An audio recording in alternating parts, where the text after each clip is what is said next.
Just one moment. Yes, we are live.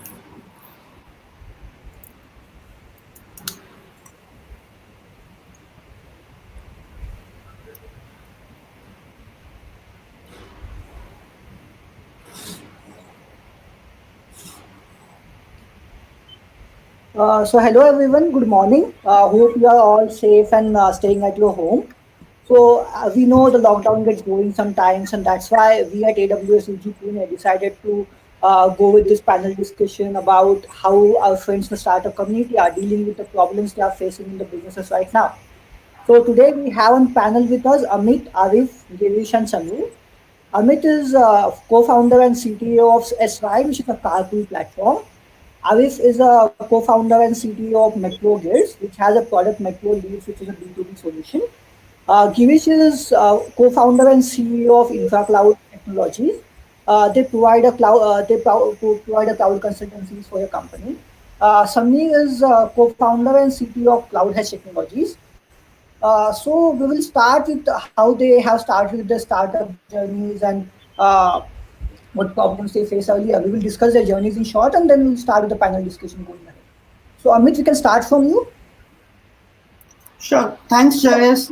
I hope everyone's safe at home. So we started sRide 5 years back with the vision to provide safe and secure travel commute to everyone, to giving the social experience, to reduce the traffic on the road, and provide an economical and social experience. So journey has been good so far. It's interesting time. We started from Pune and then expanded to multiple cities in India. Um, so it's an interesting time going forward. Thanks a lot. So then Arif. Yeah, hi everyone. So Metro Guild is about 8 to 9 years old. We started our journey initially with focusing on placing advertisements, and we were working with web services. And eventually, we found a gap in the business requirement wherein ROI for offline advertising wasn't being delivered. And long story short, we sort of focused on that problem statement and grew from being an analytics company to actually turning into a full-fledged pre-sales lead management system. Right now, we are spread across three geographies. We are in US, Europe, and India.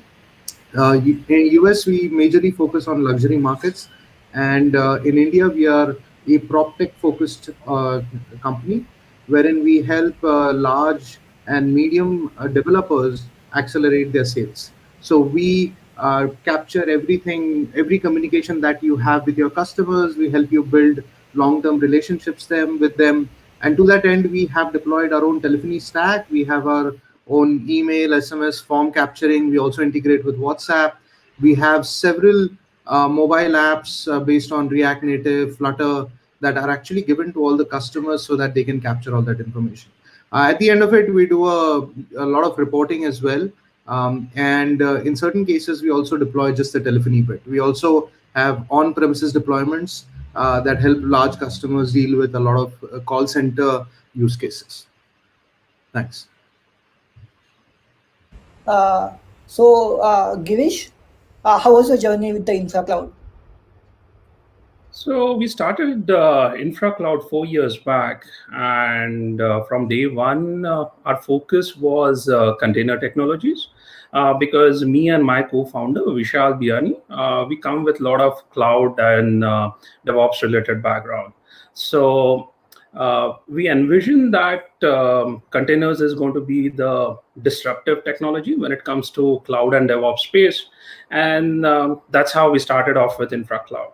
And what we do is we focus on cloud native technologies, which is the umbrella term for containers, Kubernetes ecosystem, and help companies modernize their applications and their infrastructure. Uh, and a lot of our focus is on open source technologies, and we do have enterprise support products for a few key open source projects, which either we have started or we have backed. So yeah, that's about InfraCloud. Samir, how was your journey?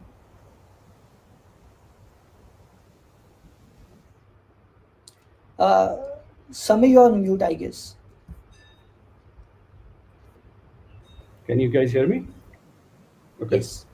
So we started Cloud Edge idea, started working on it about 4.5 years ago, when we were trying to solve problems for our existing customers. And to be very frank, I was fairly new to DevOps as a term. So it was quite interesting for me to learn what it was. So it took some time to get used to it. But when in 2016 I attended DockerCon, that's when I really realized the power of that the container technologies can bring. And like Girish talked about, we strongly believe that it is going to be the future of how software is packaged and shipped everywhere. It has been so far used for by Silicon Valley companies or cutting edge tech companies.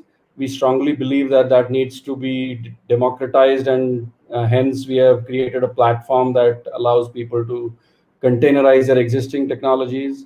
We have had our journey is quite interesting because even though the container adoption is what we believed in, we realized very quickly that uh,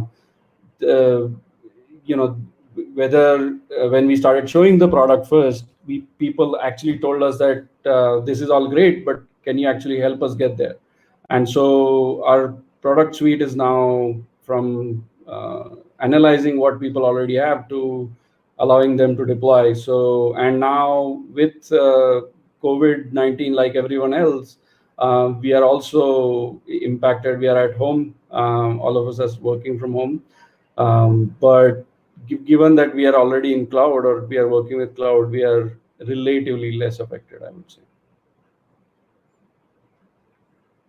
So I just have one small question for you guys. Can you just tell us a story behind the name of a company? So how you came up with it, if you can do that.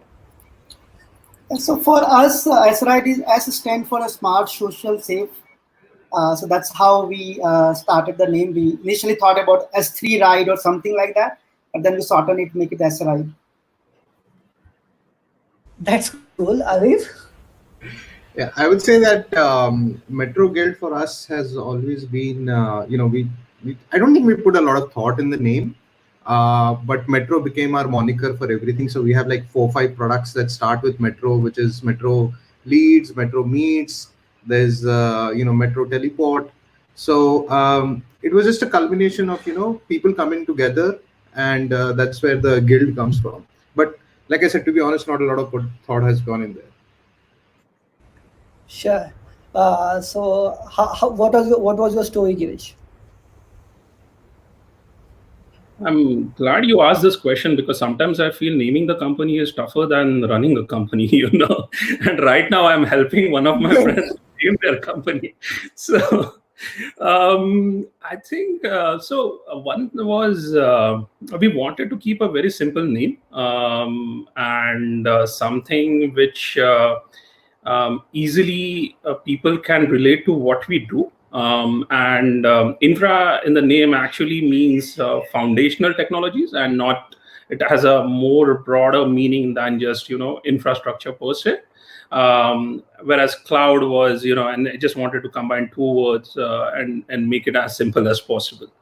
So we went through a lot of names, and this was the simplest one. And another thing what you need to take care of is does MCA allows you for that particular name or not? So that is another challenge. Then obviously domain names, and there are other restrictions too. So yeah, that's how we came up with the name. Cool. Samir. So we our original name was Cloud Breeze, to be honest, and like Girish talked about it, we got the domain and everything. We then realized that it resembles very closely with Cloud Bees, which is which is a Jenkins company as well. And thankfully, I had a friend of mine at Cloud Breeze who advised me against it, naming it Cloud Breeze. Because it could run into issues related to trademark and all kinds of things. So because our company was incubated in White Hedge. We sort of combined Cloud Breeze and White Hedge, and came up with Cloud Hedge. And it's all sort of also gives you a meaning to say that you can hedge your bets with cloud, and hedge your bets with us on cloud. So So just to add to that, naming a company is actually a very serious business. 2 years back, one of our customers, it's a startup called Netzel, they got acquired by Nutanix. And I went for their party in SF, San Francisco, and the CEO introduced me to a person. And he told me that the gentleman actually helps you name the company. And Netzel, how they came up with the name was, and it was named by that person, the company's name Netzel, because the company Netzel worked into observability at a broad level. So, and they actually give you more insights into various networking protocols. So Netzel is actually listen spelled reverse. So that's how they came up with name. That's interesting. So going ahead with the discussion, I wanted to ask you guys what problems you're facing currently, what challenges you're facing currently with your businesses because of the COVID-19 thing. So again, as a round robin, you can start with the. Sure. So we had started with the vision that we want to reduce the vehicles on the road, and there are no vehicles on the road now. So on the serious note, obviously business is low, very low. But as an entrepreneur, we feel that we strongly believe that it's a temporary situation. From transportation point of view, we always have provided a safer and social commute. Now, once this, after post-COVID, people will have an issue with the public transportation, and that can bring up new challenges and new opportunities for the different ride-sharing and transportation companies. So as of now, we are focused on how we can enhance the product experience and use this time to things which we wanted to always do and take forward it ahead. Cool. Yes, Arif? Right. So given that we are an organization that helps with sales, and we generally work with businesses in India that actually work with walk-in sales, right? So the sale doesn't complete unless you look at the apartment or the flat, right? In US also, when we work with luxury markets, we work with yachting companies, so people have to get on the boat to buy. What's happening now is a lot of their sales are not completing, right? So therefore, the shift has gone from trying to convince a person to buy by bringing him to the product instead to bring the product to the customer, right? That's point number one. So our focus has been to first is to retain existing customers, right? People who are saying, I don't need the product anymore, my sales are down. So what can we do for them so that they get value out of our product, and actually help them with in these difficult times as well. The second thing that we are dealing with is how do we attract new businesses, because being a SaaS product, there are a lot of companies that are still actually in the are a little behind when compared to using technology, right? So how now the need of the hour is that these companies themselves are desperate to leverage technology. So how can we make it lucrative for them to get in there? The third thing that we are focusing on from a business point and as a challenge to us is to create a brand name and do marketing. So to that end, I'm really proud to say that my team literally produced a video conferencing product overnight, almost overnight. Although the genesis was almost 6 months ago, but the delivery was done pretty quickly, right? So that really helped us also, and we gave the product out to the community for free, to help and also to get a name out there. And that has also been a challenge. The team is not used to working with video conferencing solutions, and how to get them working, how to get them working efficiently, and all of that. So that's what we've been focusing on. And also in general, the challenge for us to come up with new innovative products, right? And that too in a timely manner, because the uncertainty of COVID is such that you might be solving a problem for COVID, but COVID itself might not last for long, or maybe the way people do businesses might change a little bit, right? So you have to really time what you're developing for. So that's been a great challenge. And of course, from the sales side, I would say I'm not going to touch upon team and employment employees right now, but from a sales side also, we are used to cold calling people, walking over to their businesses, showing them the product, helping them, meeting with several people. That has all changed. The good part, however, is that now people are sitting at home, the stakeholders, so they are more open to taking phone calls, more open to doing video chat, more open to listening to us. But the sales team also has to sort of change their orientation of how they were selling. So all the scripts, everything that we have that works in person has to be redone to kind of make it work for an online world, right? Sure. So Girish, what challenges you guys are facing at InfraCloud? Right.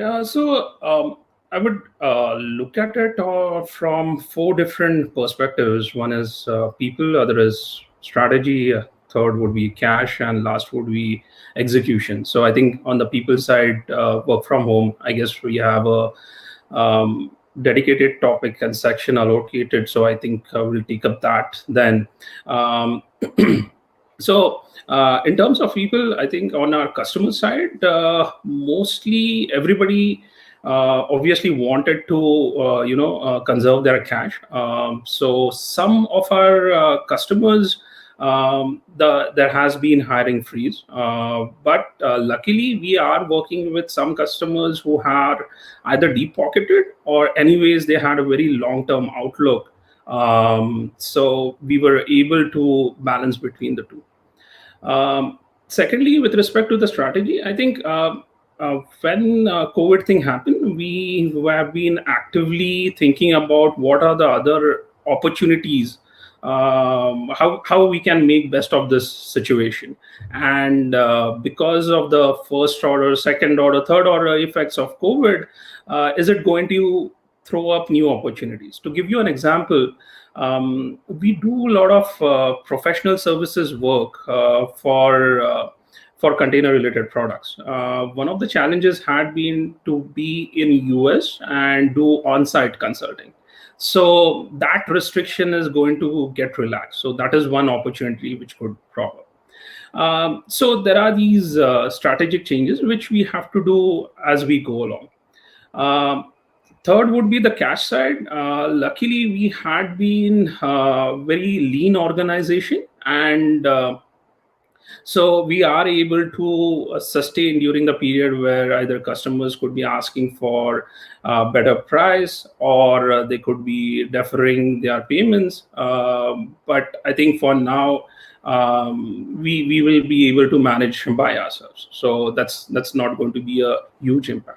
And thirdly is the execution part. Obviously, work from home brings in its own challenges, and we have been trying to deal with it by various ways. I think we can discuss that in detail later on. But yes, a lot of communication has increased. I think communication is an overhead when you work remotely, but luckily we have been remote friendly organization, so the impact has been minor of that. So thanks, Girish. Samir, how Cloud Edge is impacted due to all this situation?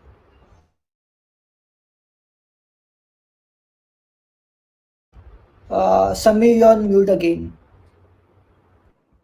Okay. So we are also in the same, I guess everybody is in the same boat. The customers with whom we have been talking about the new projects or existing projects, they are sort of being cautious, and rightly so, because all of us have to make sure that we conserve cash, because the uncertainty related to COVID and how it's going to pan out, many people found it different than what it was before.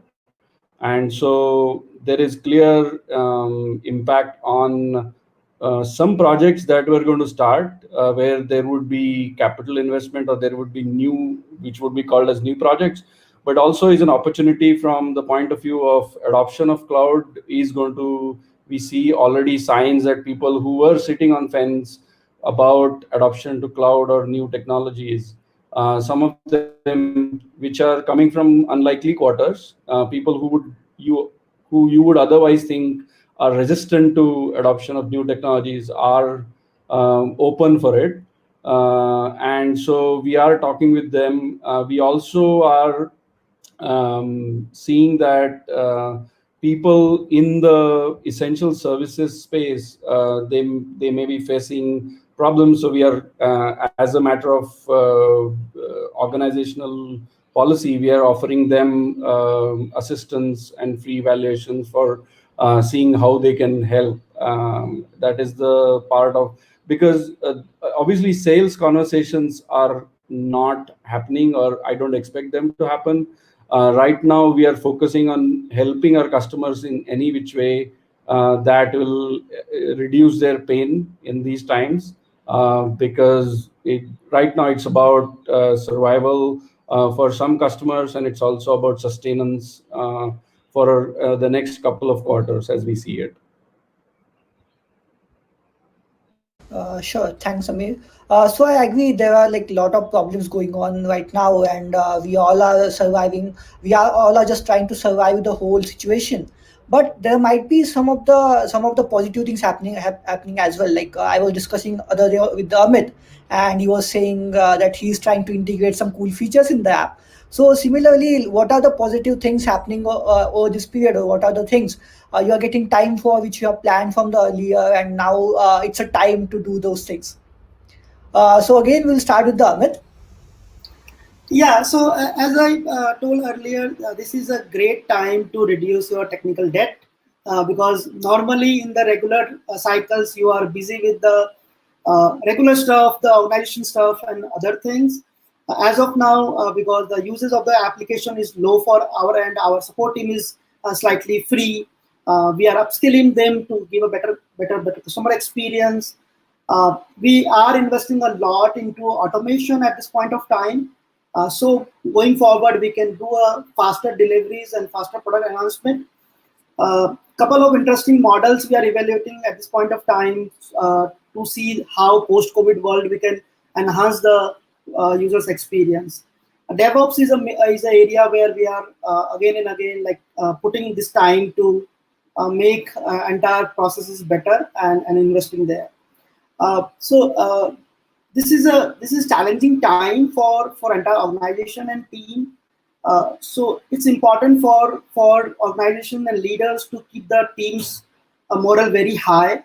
And I think with clear communications, we are able to do it, and that's very, very important. Sure. So what are some blessings in disguise for Aviv?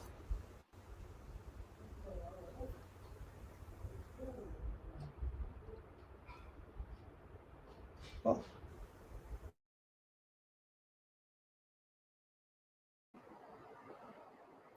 I think, Jayesh, we can't hear you. So we will continue with you, Givish, until Aviv joins again. As I mentioned, I would say one would be we always wanted to be a remote friendly organization, and now what has happened is we know that even if everybody is remote, we are still able to keep the similar level of productivities, if not same levels of productivity. So this was a good experience for us to try out whatever more processes and whatever we thought of making us more remote friendly. So it's like a guinea pig situation where everybody is at home. So with respect to the one-on-ones or how you can engage your employees during these times, it could be the same if you are running a completely remote organization too. So that is one opportunity which is being thrown up. Secondly, I wouldn't say, yeah, I mean, yeah, you can call it blessing in disguise, but I think risk management, we never did that very actively because uh, it takes a while for you to move from the startup phase to what we call as a scale up phase, where, you have more long term plans, you are more organized. And so because of COVID situation, we were forced to look at all our customers, see what sectors they are in, try to see what kind of impact this will have. So overall, the business continuity plan and the risk management, I think that is a good exercise which we should do every quarter. So that's another realization. um, and what else? Yeah, I think those would be the important ones. And yeah, thirdly, I think asynchronous communication, we had always laid a lot of emphasis within our company to have asynchronous communication. So whether it is, on Slack or doing a lot of documentation, documenting your processes, it really helps when either you're working remote, whether it is voluntarily or you're into a forced situation like COVID. So that is another one. Sure, that's interesting. What about you, Samir? Managed to unmute this time, didn't falter on that. So the interesting part is that we have always believed that you should be able to work from anywhere. So this was kind of so it's like a business continuity plan which was never acted upon. It's now being tried and tested in these times, not in a happy situation, in the sense that you're forced, so you don't feel happy about it, but otherwise it's a good way to for us to get into all the situations that you could potentially get into. And so people are starting to work. Meetings are reduced in the sense that the amount of time one-on-one meetings are more versus group meetings, where a lot of the time it sometimes is spent. What could potentially be done with a document or an email can be done in that now. So people are starting to think about it when they're forced to. So that's the good part. We are also looking at what are people, people are realizing the benefits of commute versus being at home. How much time were they spending? So it's also given time for us as a company as well as individuals to introspect. We are doing a lot of technical debt being taken as tasks that could otherwise would have been slightly slowed down because of the customers actively engaged. Even though the customers are engaged, you still get a lot of time.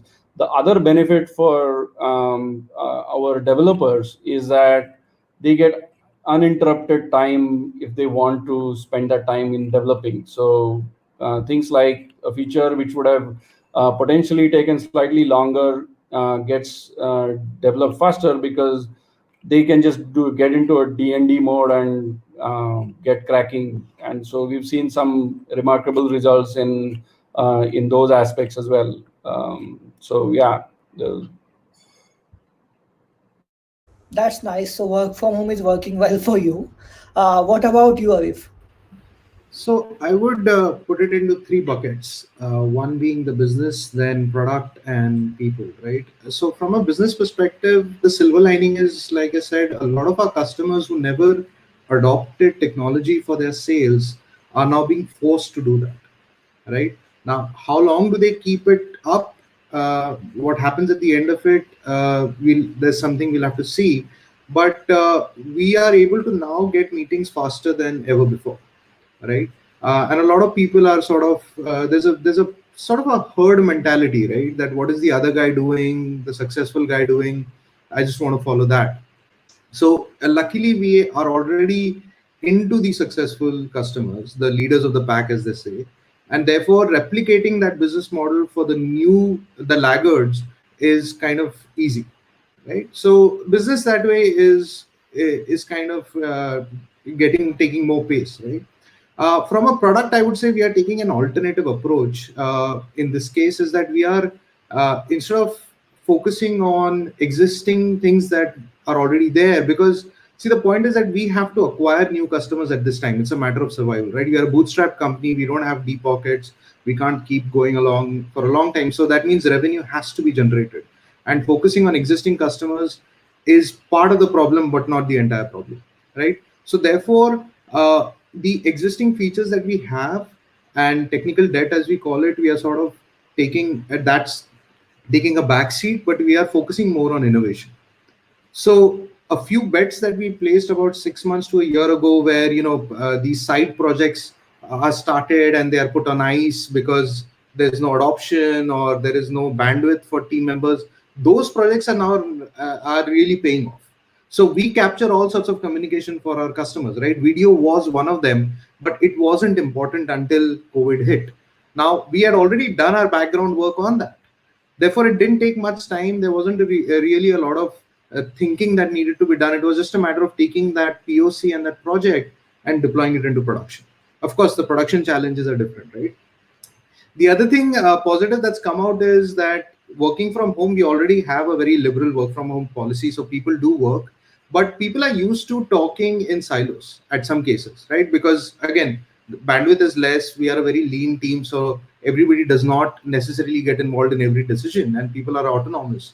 But because of work from home, they are now being very articulate. They are putting things on with Slack or emails, and that is disseminating information very consistently, right? So we have it's a by policy, any final decisions do go in a wiki that is meant for posterity, and and new onboarding developers that come in, they always have a wiki and they know what the final decision was. But now we are also starting to document the process of reaching that final decision. And being a small company, large companies document the process itself. They have the liberty and the bandwidth. But as a lean company, we simply couldn't do that earlier. So that is really amazing to see how people have started to speak up, started to, sort of document things, and that is helping us a lot. From a people perspective, like Giri said, we have an entire part dedicated for that. So I'll sort of talk about how work from home is really changing and helping us in probably the next stage of our discussion.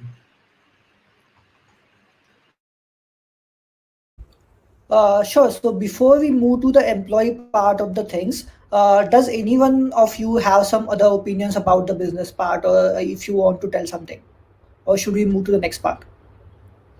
So I would just like to add that this is a perfect time to go back and look into your roadmap and fine tuning it, because post-COVID world can be very different for different businesses. Okay, so taking the same roadmap and going ahead with that will not be the intelligent approach. This is a time perfectly to shuffle entire roadmap and see what makes sense, what does not make sense.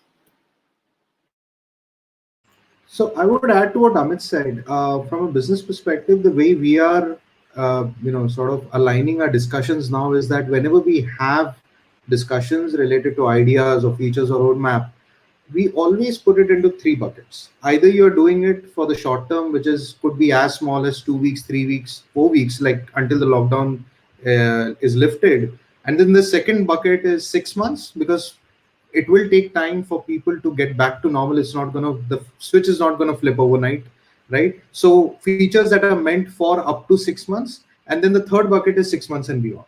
So we have teams, literally like virtual teams. Again, lean team, small team, but the thought process is always like, today I'm going to focus on tactical things, right?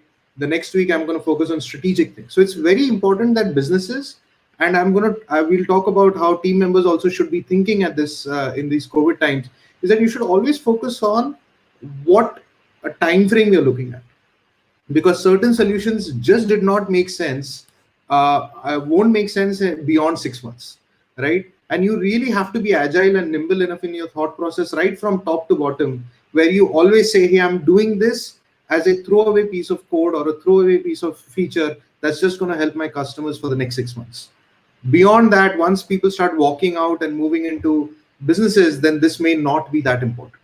So then even architecting that solution, or sort of just not extrapolating a lot, becomes very, very important. So discussions also change depending on the time frame you're looking at. Cool. So you guys have already touched this thing earlier as well, but I will again ask if you want to add something in this. So how the work from home situation is affecting the productivities of your team, and how these things are like impacting your company, and going ahead, are you looking at avoiding the micromanagement completely and going remote company? Okay, so for us, we never was micromanagement companies. I think most of the startups are not, because you have, for the lean companies, you have to make or bring in entrepreneurs within a company, right? Then and then you can scale fast. So micromanagement was never the question, and it's never going to be. From the productivity perspective, I think if like our team has a very clear ownership, and that's why it did not impact it much, at least at the leader side, lead of the teams. At a junior level, there is slightly impact I see, which we are trying to think how to fix it. But overall, I also don't see the big impact, because the team is able to very easily switch to the mode, and switch to the new working model. Cool. So how's the situation at Metro Guild? So the way I would look at it is that work from home is not as usual. We are a very liberal work from home, and anytime team members have had situations where their productivity increases by working from home, they've always opted for work from home. Right? Whenever, let's say, for example, just for the sake of work from home, people don't take it. If you have any distractions, they do come to office. However, that has changed, and I would just take it to a little higher level than tactical. I would say is that the most important thing that has changed for our team is a lot of empathy needed to be brought in, right? Productivity is going to change. That is the reality, but you have to be empathetic about why that is happening, right? There could be space constraints, there could be family constraints, there could be kids, there could be a lot of things, right? So I wouldn't really say, hey, is this guy who used to be productive at 100% is now suddenly going to 15? You need to understand why he's coming to 50 or 60 or 40, right? And that's what has helped us a lot. We are now thinking from that point, that how many hours in a day can you allocate to yourself, right? No, not everybody has the privilege of having their own rooms to themselves and sort of having complete distraction free 4 hours a day to do this. Everybody is helping families, right? There are no helps in the house, and you might have parents and all of that. So being cognizant of all those things has really helped us to sort of make sure that we work with team members and say what's going to work for you. Is it that after everybody sleeps you are more productive, so then hey, let's do meetings later in the evening? A lot of team members are early risers in our company, right? So people who used to start office a bit late are now waking up early to help other team members, right? That okay, morning nobody's up, maybe that's the best time to talk. So that's, I think, is changing, and we are very aware of that fact. And again, we are taking a top-down approach where the leadership makes sure that we align to where the team can contribute and how they can contribute, right? The second part is that autonomous working is now the key, right? We always used to have like weekly goals and weekly tasks. We never used to do daily or sort of micromanage that from that sense. But now we are sort of extending that to 2 weeks. And we are saying that, take your time. These are the constraints within which you have to work. And also the situation is a little different for us. We are working from an innovation angle. We are not working from a firefighting angle or from a point of view that, hey, we have these 10 features that we have to finish. It's more like, innovate at this point. You have time. You have, like Samir rightly said, you can go in D&D mode.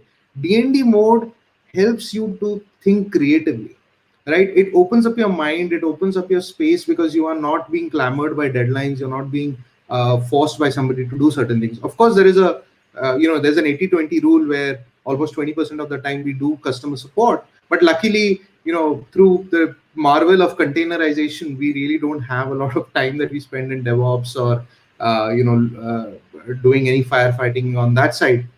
So it's mostly technology side. But yes, thinking about empathy, thinking about people's personal lives, making sure we are not intruding. And also there's a very fine line between, nowadays you forget the difference between, hey, it's a Sunday or it's a Monday, right? Or it's morning or evening, because you're pretty much looking at the same wall all day long, or those four walls all day long, right? So you have to also, be cognizant that are you invading people's privacy and their personal time, right? Because for me, even it's like 9 in the night, I'm like, there's no difference. This might be just noon time for me, right? But you just have to be aware. You have to be situationally aware. You have to have that emotional intelligence to sort of make sure that productivity rises and you don't intrude. And I think Arif, that's a great point about empathy. Are you considerate towards your colleagues or not? And it's not going to happen overnight. Just because of COVID, suddenly an organization is not going to be very considerate, very empathetic. It's more of, because of this situation, it will be more evident to everybody. To what extent that organization has empathy and how well does it take care of its own people. So in our case, I think, and it's true with all the rest of the startups also, that it has been remote friendly, whether it's Amit's, Arif's, or Samir's company too. But the important thing is coming back that all these it's difficult when you don't have that face time. So we need to make sure that all the meetings happen over video rather than just a voice, because when you are just staring at a picture or a blank screen, it's very easy to get distracted. So that's why I try and make it a point in my every meeting, ask everybody to switch on their videos. In a subtle way, it is also, make them start their day at the right times, because it's very easy to think that, okay, we have entire day and, you will just won't have time for yourself and you will be like 24x working. So compartmentalization, it's an important thing, right? So that's why we are encouraging everybody, like, assign those hours, be whatever those hours are, make sure that you work only during those hours and then you log off, or else you're always going to be hooked on and you're going to get stressed out. And it's not just about working remotely. The situation is very unique. It's like you can't even go out of the house, so it's a double whammy. It's not just you're not able to go to your office, you're not going to go anywhere. So that is another thing which is actually affecting more than just remote working per se. And the second part of your question, whether it will be the new norm, I think that's unlikely. What is more likely is having more of an hybrid approach, that you will leave it to your people. Whoever wants to, be always remote, you will be fine with that. If you are not as of now, but I think what I have been talking to people, and majority of them, like, no, we just want to come to office. I don't know if that is just because they are always working from home, or it's just the lockdown situation. They want to go somewhere, whether it is office or not. So I think there will be more of a hybrid model where offices might not be, you won't have an office for the entire capacity, maybe 60%, 70%, I don't know. And you could have part employees working always remotely. And in a way, it will also decentralize. So for example, any big city, and even in Pune for that matter, if you're living in one part of the town, you don't want to travel to the other one. So why not have a co-working space in the other part of the town and have those 2, 3, whatever number of people work from there, right? And this is actually a great opportunity to make sure you are really truly remote friendly. Sure. Yes, Sonu, you can continue. Yeah, so I think some great points that I already mentioned by all three guys. I just want to add to that what we've. Sorry, go ahead. Next time we should give Samir the first opportunity. No, I'm okay. I don't like to talk much anyway, so I'm the lazy kinds. But I want to add to what people have already said by saying two, three things. What we have done as one of the things we obviously understand that employees and every person at home is going through different kinds of stress because you don't know the kind of things that are happening at home. Because, for example, some people at home have elderly who they have to take care of, and that in these times it's quite hard for them because there's stress about what is going to happen. They may have parents who they have to take care of who are not living with them. Maybe they are close by, and then they have to do groceries for them, all kinds of things. You don't know what their situation is. So we have to be extremely cognizant of it.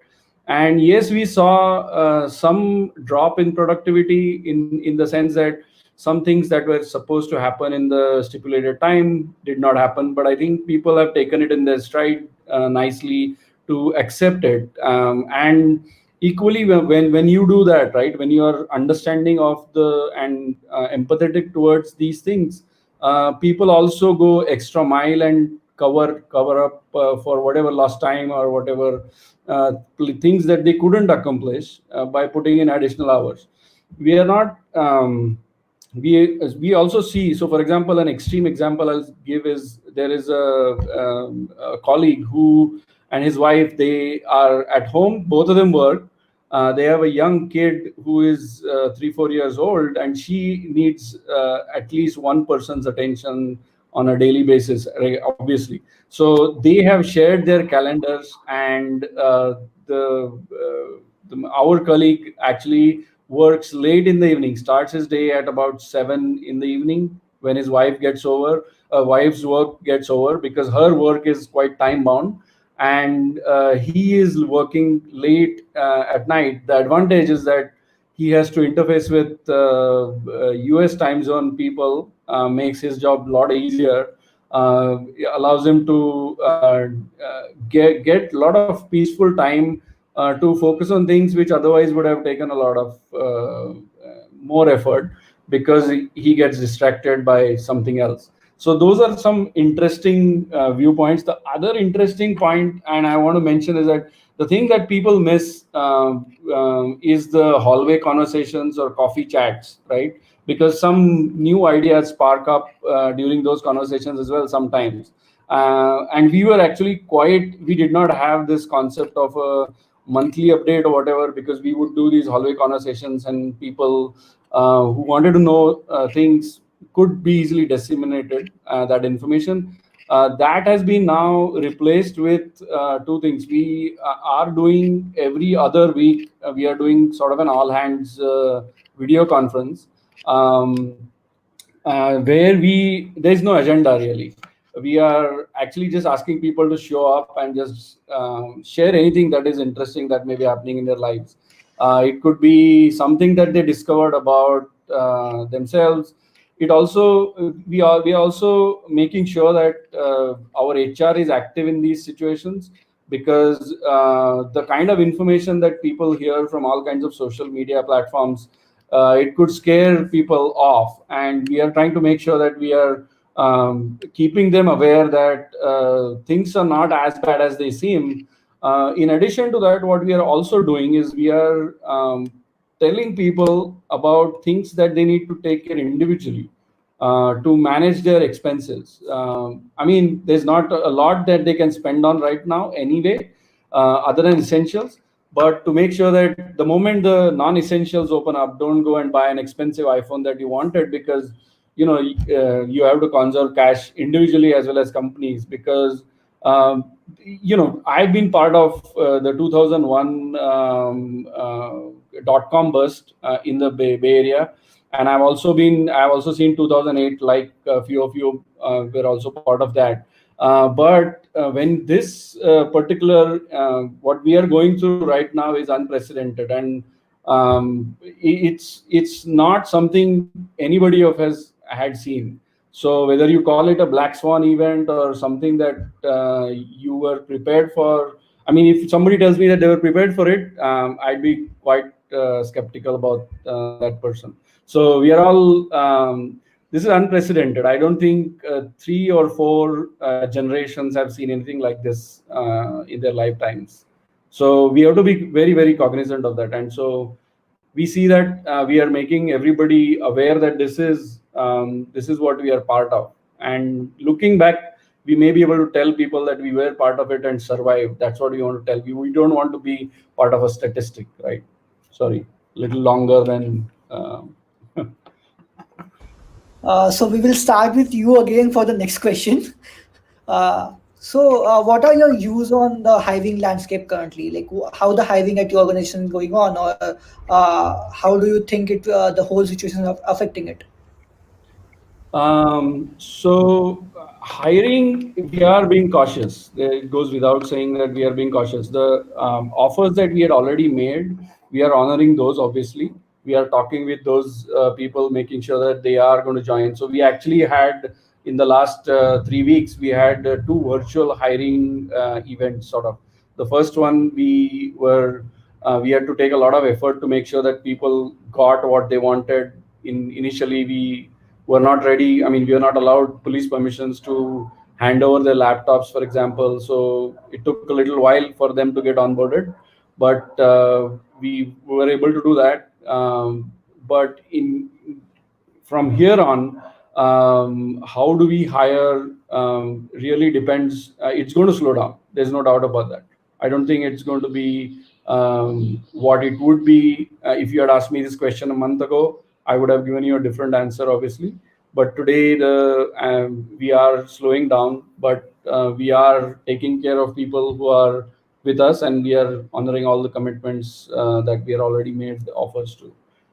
So I think hiring, that's going to remain the status quo. We are looking to conserve cash unless absolutely necessary. Yes. So what about you, Girish? Like how the hiring situation at InfraCloud? So actually, we are a bit in a tricky situation where even though there is a lot of gloom and doom at a macro level in the market, but still we are more constrained due to the supply. So supply side constraints. So effectively, we have right now more projects what we can deliver on. So even as of now, meaning we had 3 joinees in last 2-3 weeks. We have 3 to 4 people more joining in next week.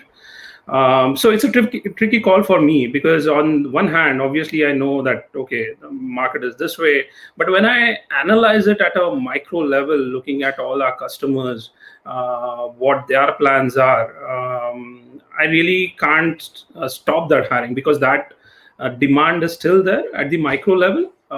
So that's why I call it a tricky situation, because at macro level it's different. When I look at it at a individual level, it's a different scenario. So we are still hiring. The interview process, the joining, everything is going on as of now. But having said that, we are also very cautious. So that's why I'm monitoring the situation on daily basis. I've already had all the conversations with all our customers in terms of how they look at the situation and what their plans are. But yeah, it's so far when it comes to hiring, it's nothing has changed. Cool. So Avif? Yeah, I think I'll start off by saying I envy Girish's position out here.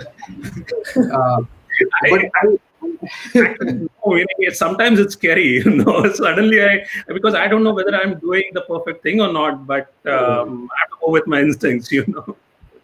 So I take this question in 2 perspectives. One, as the general knowledge and common sense that's floating around, which is important for all the viewers over here, right? And then the second is how Metro Guild is dealing with it. So people should be aware that the general common sense that's being told to everybody, right from the likes of Deepak Parekh to the individual members in the community, is that any company should be thinking about conserving cash, no matter what space you are in, right? Uh, and the fact is that there are so many conversations which give you so much data points that some people say 6 months chalega, कुछ बोलते हैं 1 साल तो minimum होना ही चाहिए वरना आप फंस गए, कुछ बोलते हैं venture I like capitalist the confidence with which people give opinions about that Yeah. the time frame. But yeah, Opinions are a dime a dozen, so so. And then if you speak to large VCs who have invested in large organizations, they say you should be sleeping well only if you have 18 months of cash. Right now, you do the basic math and you realize that the revenue potential that's coming in, and because there's a lot of outlay, the pending bills jo customers pay nahi kar rahe, right? Because they themselves have stopped their vendor payments, and we are one of the vendors. It's very difficult to sort of maintain a runway while doing hiring at the same time, right? But you still want to, like Giri said, right? There is demand and there will be pent up demand. So a lot of times you want to hire for the future. You don't hire for what you have today, right? You are running a business for the long run. So all steps need to be taken. You have to tread very cautiously, right? And I'd also point out one thing that I'm seeing a lot of comments coming in. Please take everything that you hear in the news with a pinch of salt, right? कि plants move हो रहे हैं या business यहाँ जा रहा है वहाँ जा रहा है. It's all very speculative at this point, right? There are so many factors and so many dynamics at play that you really cannot pinpoint and say this is going to work, right? So the general approach for many businesses today is to basically conserve and just fulfill the demand at hand, but not really put yourself in a position where you are playing with people's lives and careers, right? Why would you hire somebody without knowing how long you are going to last, right? Because people join companies for the long run. They don't really do it for 3-4 months. So I think that's the current landscape. Now, this is caveated by the fact that it really depends also on the sector that you are in.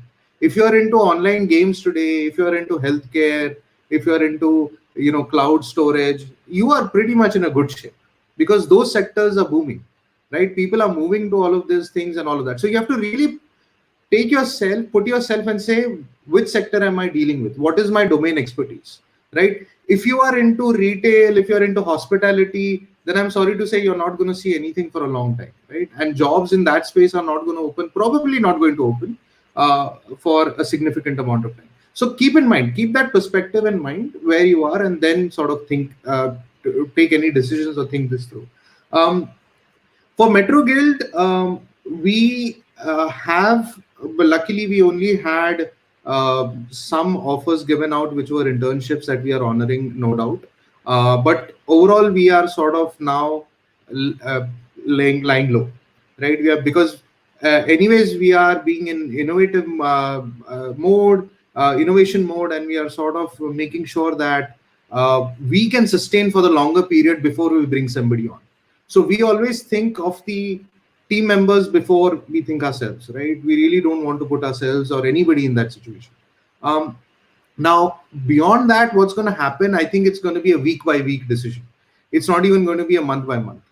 Every time we reevaluate on Mondays and Fridays, right? You're like, abhi kya karna hai? Out, because you have to capitalize also on the situation as a business, right? A lot of good people are currently doubtful or are changing, or just because their businesses are designed in such a way that they are available, right? So you have to also be opportunistic about that, right? And I'm talking about that as a business owner. I'm saying that you will see a lot of people actually doing hiring aggressively because they're like, we are going to get good people at this time. So I think I would say that opportunities are there. Some sectors are more benefited than others, and you need to reevaluate on that. And Jayesh, are we reading out questions right now, or are we going to take all the questions later at the end? So some questions are related to the whole thing we are discussing right now, so we can Okay. take those. Yes. Okay. So there was a question about upcoming opportunities in the cloud. I really think that cloud is one of the benefited sectors. Many people who did have, sort of on-prem solutions or need to scale up. The one of the need is that companies that were running off of single servers or just sort of coasting along when it comes to infra are now actually looking for solutions that say, hey, my demand just went up 10x and I'm not able to handle it. And on the flip side, I'm actually losing business. So I'm seeing a lot of resumes, a lot of things coming in where cloud opportunities are a lot, right? So again, I would put it in perspective, and it's very difficult to pinpoint and say this is how it's going to work out. But I believe there's a light at the end of the tunnel. So I would like just to add on the Arif point, I think rightly said, for us, we will always conservative about hiring. Okay. We like from year back, we had started thinking the moment we open any job opportunities, we are really thinking, do we really need this position or not? Can we fix this with the automation? Can we change the processes? Can we really need this position or not? So to keep the company very, very nimble. One of the thought we have, which I'm not sure correct way to put it or not, that grow with the machines, not with the humans. Okay, so we want to really very conservative in hiring all the time, and that helped. That thought process helped us in this time also, saying that hiring talented is always challenging. It's challenging right now also. The way Samir and Girish told, we had 3 position opens which we hired in this time. That worked very, very well for us. We have a couple of positions still open, and finding people for those positions are very tough and going to be tough. So from that perspective, we are still open for hiring, but those are very key critical roles to fill in.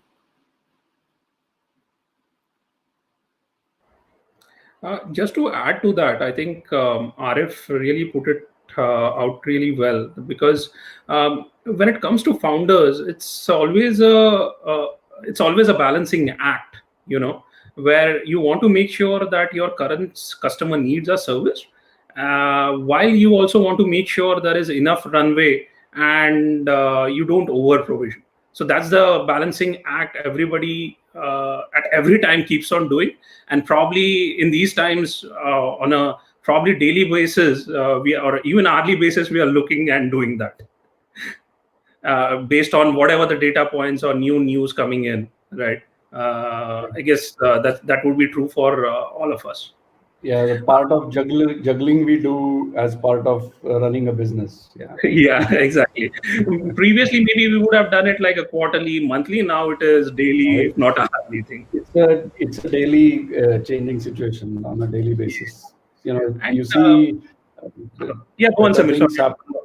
You see better things happen. You obviously have to take quick decisions and figure out where those resources are going to come from, whether those people, whether those machines, whatever it is. And that's what the game is all about. So coming back to the cloud question, cloud enables why you want to adopt cloud would be for 2 things. One is scalability, another is the cost. So scalability, if you are in those sectors which are booming right now, that's where scalability in coming picture, and still there will be a lot of demand for cloud technologies. The other part is the cost, where we are seeing some of our customers, they are like happy to pay to us because they know their spend is going to reduce on the existing public cloud or other solutions. So they are like, hey, we are okay to spend onto this because it will pay for itself. So when it comes to cloud, we need to think of these 2 things, scalability and cost. If the sector is affected, can the cloud solution help them reduce their cost? Then you can still, you're still in the business. And if your sector is really booming, they need to add capacity, cloud is going to help. So it all depends upon your existing customers. Obviously, when it comes to new customers, there's not going to be much activity. So based on your current customer base, what sector they are in and what stage they are in, it's going to be a very company specific outlook. So just to add to that, Girish, I think the other driver we have seen even before COVID, and it will accelerate after COVID, is the fact that capital expenditure budgets will be affected, and so a lot of the capex will move to opex, which is operating cost, which is what cloud lends itself well. And so we see that as a strong driver as a result of COVID, because no completely greenfield or even brownfield projects or new data center provisioning that people said, I've been running a data center for 15 years, I'm okay, I want to continue running that. I think there's going to be pressure on some of those projects as well. And so that will result in cloud adoption. Yeah. So just to add on, Samir, any solution where pay as you go model is going to be will be opted by the clients, because no one would like to go in a long-term contract on those kind of things at this point of time. So to the viewers, if you are entrepreneur and trying to build something new, try to think about the subscription models or any kind of models which is going to be applicable post-COVID scenarios. Sure, those are the great views about the whole point. So we have a question here from Jitendra about the same thing. So he's asking that we see there are job cuts in the US and other countries due to COVID. Will that open more doors of opportunity for the companies in India? So anyone wants to take this question? So I can probably take a stab at it. Jitendra, I would say that just because the US companies are closing down doesn't mean that everything moves here. The demand also stops, right? But what I do see happening in India, which I hope it happens and people are really pushing for it, is that entrepreneurship activity will rise, right? These times don't move jobs, they create new jobs or they create new demand, right? So whatever was working until now, because this is an unprecedented situation, people should be looking at ways to solving these new problems, right? Abhi, the whole world is focusing on healthcare, but I think jaise normalcy starts coming back, I think a lot of things, opportunities will come over there as well. And then of course, companies will spawn up, VC investment will rise in such innovative companies, and therefore job will get created. But also keep in mind that US has a $2 trillion stimulus that has come in, which is almost 11% of their GDP. So they are not going to let themselves just be left behind, right? And again, these kind of news items are very anecdotal. I think you need to see, but yeah, be open and be opportunistic, right? I think last time jab hua tha 2008 or I don't remember 2019, somewhere before that, Alibaba spawned up in China, right? So those examples are there, but I really don't see that. Maybe it will happen, but there's no clear indication that will happen. An example is Japan is moving all their businesses out of China, right? Manufacturing hai wo, but again, those kind of actions will happen, and manufacturing might come to India more. And if you're in that space, then you should be keep watching it out. But there is nothing definitive about it. Yeah, so just to add on Arif's, I personally believe that demand for the niche skills is going to be there. Okay, demand for the talented people is always going to be there. So it's time to upskill everyone. Okay, and grab the opportunities coming out post COVID.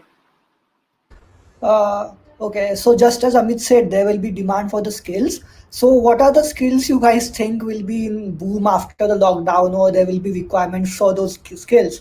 And what are the kind of certifications or courses you will suggest to the people who want to get into some other job, or who want to who are entering industry after the lockdown?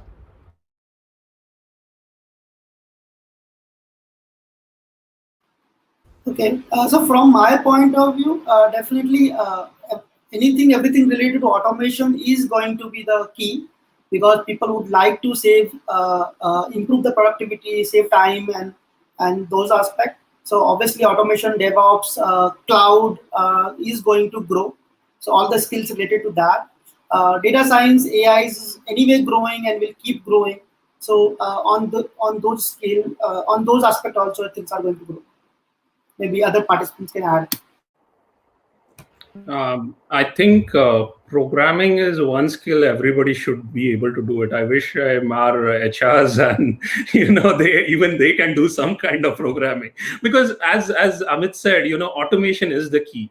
So programming is all about that, right? You should be able to stitch things together at least.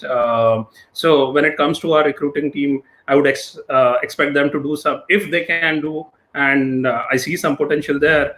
Do automation with Trello, right, with your email and things like that to optimize things. Why not? So I think that is a key skill, no matter the times. So my bit in this is, I actually look for, my belief is that yes, programming is an important skill and certifications are important, but I always recruit for attitude and basic aptitude. And so if you are somebody who wants to make an impact or who wants to improve in these times, I would say that the remote working presents you with an opportunity to actually broaden your repertoire, in the sense that given a problem, don't just look at it with a narrow mind or a narrow focused area. I actually encourage people to think about what is that particular feature going to do, and think about the broader impact it's going to have to your end user.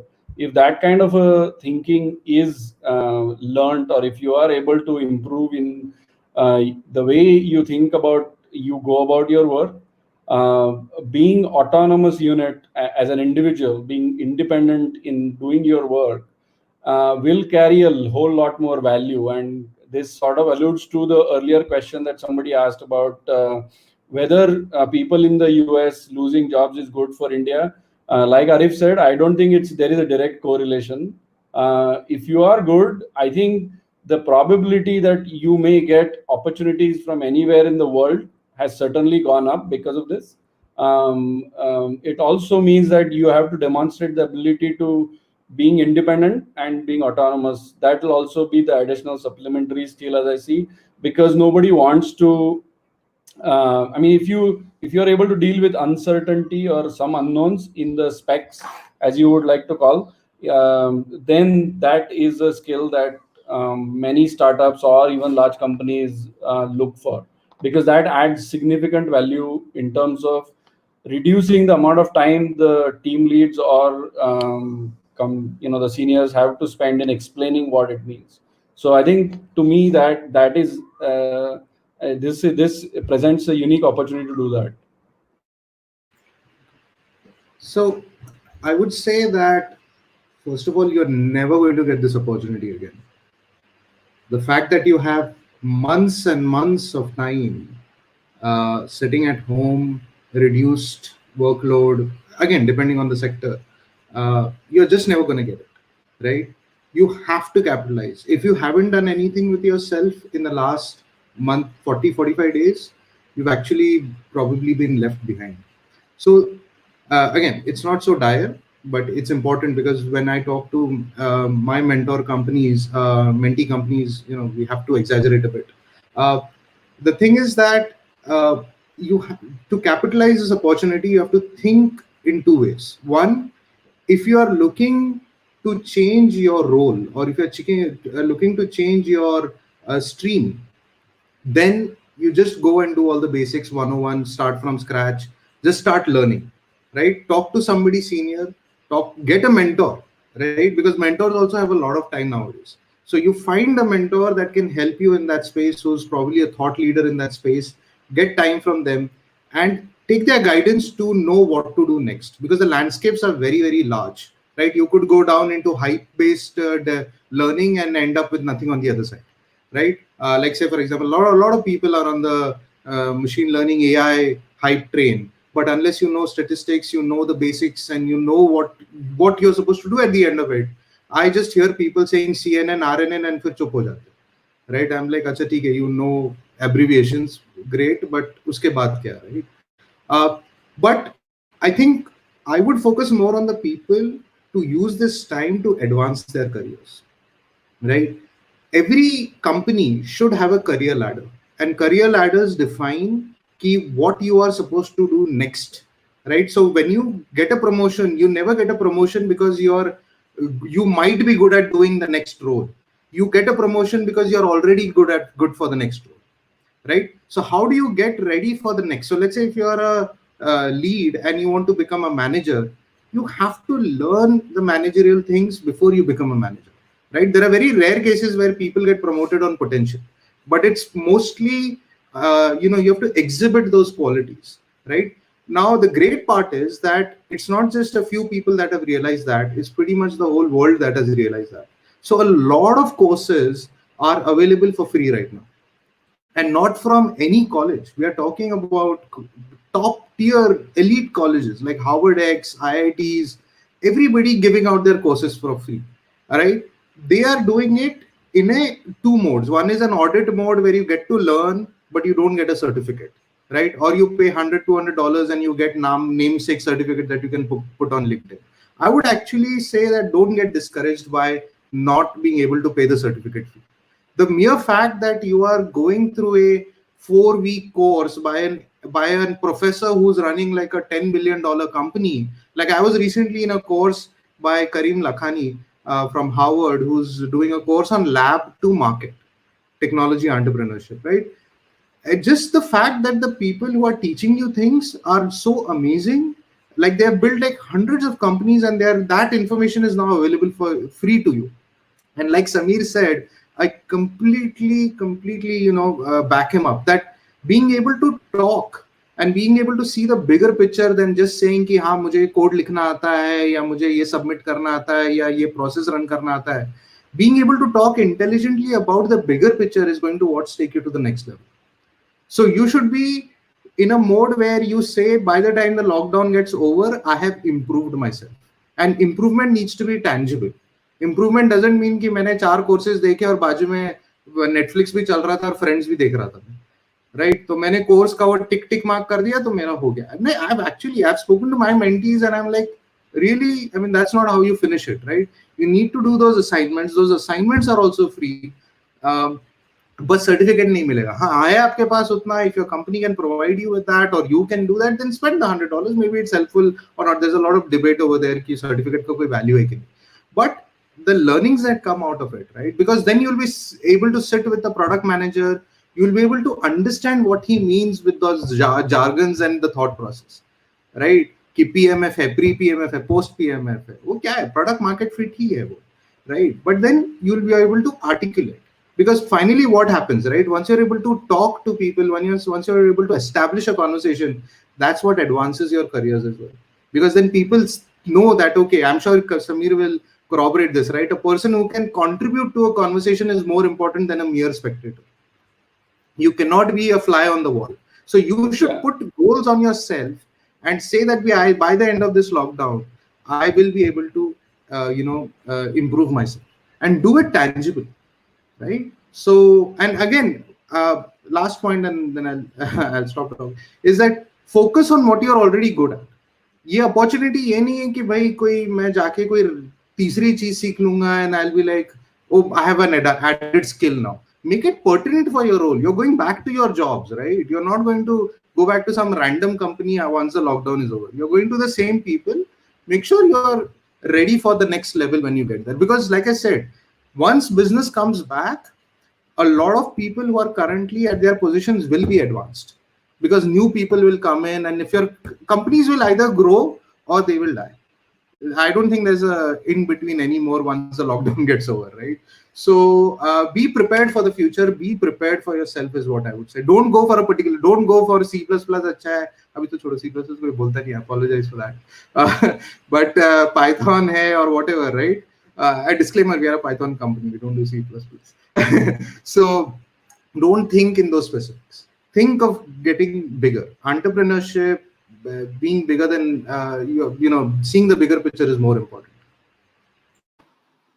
Yeah, so just to add on the Arif point, I agree that certificate is kind of debate. It's good to have it, but more than that, if you are learning something, you can build something, put on online, showcase it. Okay, you can write an in-depth technical document around it. Can you establish your authority on Stack Overflow or GitHub?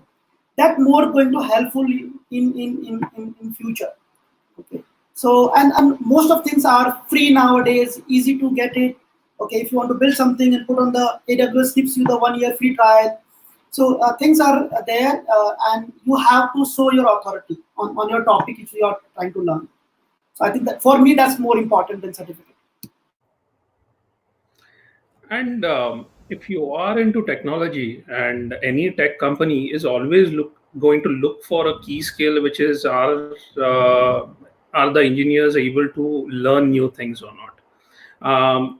And a simple way for me to judge or during the interview process, I'm going to ask, when there was a lockdown, what did you do? And that is going to tell me whether you are keen towards learning new things, or you're just going to put something in your resume. And what happens is, in the interview process, obviously the questions will get more deeper and deeper. Okay, if you answer like, I read this book or I read this blog, the next question is going to be about that, and it's going to get so you can't run away from that. You can't lie your way out of an process, and as when it comes to founders and also anyone who is taking an interview, they do it on a daily basis. So it's very easy to find out who is really utilizing their time well, and who is going to just write some random things in their resumes. And another thing added to Arif, I think upskilling is the key thing. You don't need to do random things. Upskilling is the important thing. So whatever you're doing, how do you do it, get to the next level of it? Sure, I completely agree with all the points, and especially with the points Samir and Avi put rightly, that you should be able to contribute to a discussion rather than just things, but if you can't contribute something about that, it doesn't matter, right? So Jesh, one more thing. One more thing. So we started this program called Talk to Us.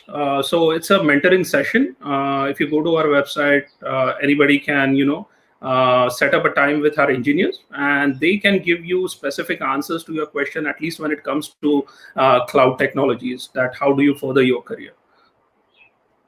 And we have been running it for, I think, a month or two so far. So that is one opportunity to directly talk to our engineers and understand what you can learn when it comes to cloud and DevOps technologies. Sure, I guess that will be really helpful for many of our attendees as well. So going ahead, we will. I would like to discuss some points about the H1B or travel opportunities after the lockdown. Will there be some on-site going on, or will there be some travel opportunities? What do you think? Like, when travel things will start again? I want to go first. I don't want to travel because I've done so much business travel. I'm happy with this. But jokes apart, I don't think so. At least 6 months, anybody is going to travel, and even after that, only. And my guess is as good as anybody's guess. It's like a random number right now. Anybody's guesses. On site, I don't think so. That's going to happen much, if not at all. But coming back, and I think one of the original questions was about silver lining. For me personally, not doing business travel is really a silver lining for me. So similar thing about me as well. I was supposed to travel for 3 or 4 conferences in these 2 months, and like that was all. So March, April, and May was completely on flights, and now I'm getting this 40-50 days at home. So I'm writing blogs, I'm completing some books I was working on, I'm completing some courses I was planning earlier, and this is actually giving us a lot of opportunities to learn and express in a way we are express in different ways. So what we usually do is go at a conference and talk about what we are working on. But currently I'm writing blogs about it, and the people are liking it. So this is the way we are trying to utilize the whole thing. And I guess this should be helpful for everyone as well. So if you're planning to write some blogs, or if you're planning to deliver a talk after a lockdown, then you can start planning about it, start learning around it, and you can certainly do some better things. So in any other opinions about the travels? So I think we'll take it from H1 and then travel. H1, if people know, it's already full. 2021 ka USCIS is full, right? But how many will be actually be able to travel, or actually go forward in the next step of the H1, is probably going to be very few, because we spoke to a few lawyers and they said that chances are ki August September may you might be able to them. There might be another round where H1 might be issued, because people just won't have jobs to go to, right? H1 is a gateway to a job in US, but the jobs don't exist there anymore. And I think one thing we'll have to keep an eye on is how businesses morph themselves.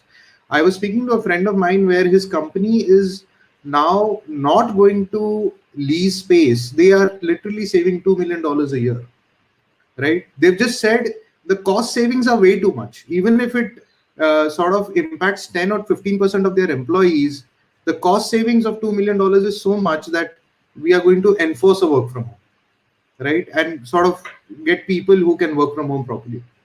What will that do? That will also reduce the need of travel, because they'll be like, most of our people are working from home or from co-working. Why do you need to travel? You also do the same thing from India, right? So the requirements themselves might change or may not change, right? That is the other thing. And the third part is that yes, there is actually always a need for somebody to travel if the work demands it. And I think those are not going to go away, just that it might reduce a little bit.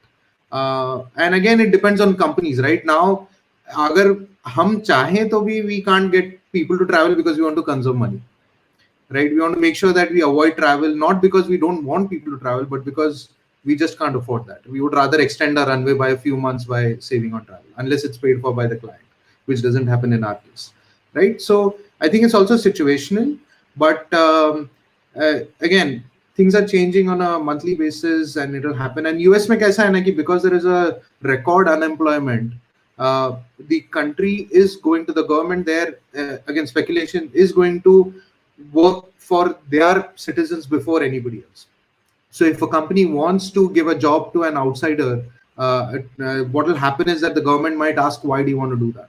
We already have so many unemployed people and you're bringing in people from some other country to take their jobs. So answering those questions for organizations is going to be very, very difficult going forward, right? I think that same case is true if it was reversed, right? India mein agar, if people are unemployed and we are getting people from outside India to give them jobs over here, questions to uthenge. So I think it will be more of a social impact and an economy impact that will be on travel more. And of course, COVID itself, people are going to refrain from traveling and putting themselves in harm's way in the near future. Maybe, like say, for example, we were talking to Kesari Travels, where there was a seminar with the founders of Kesari.